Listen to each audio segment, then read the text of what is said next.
आणखी एक मोठी बातमी आहे। आमदार राजू पाटील लोकसभेच्या रिंगणात उतरणार अशी चर्चा आहे।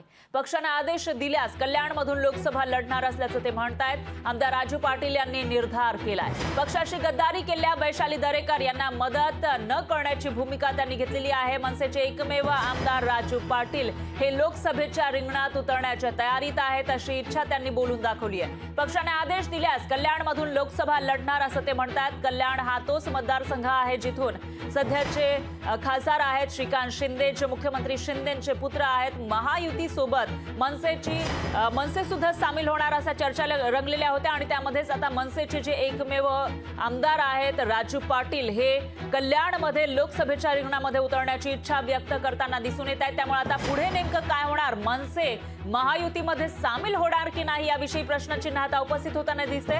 दरम्यान राज ठाकरे गुढीपाडव्याला याविषयी सर्व काही सांगणार असल्याचं त्यांच्याकडून आधी सांगण्यात आलं आहे। आता राजू पाटील यांना उमेदवारी दिली जाते का मनसेकडून आणि ते कल्याणच्या लोकसभेच्या रिंगणामध्ये उतरतात का याविषयी उत्सुकता निर्माण झाली आहे। तर मनसे पक्षाची अधिकृत भूमिका काय असेल, मनसे पक्ष त्यांना आता आदेश देणार का कल्याणमधून लोकसभा निवडणूक लढण्याचा, ते बघावं लागेल।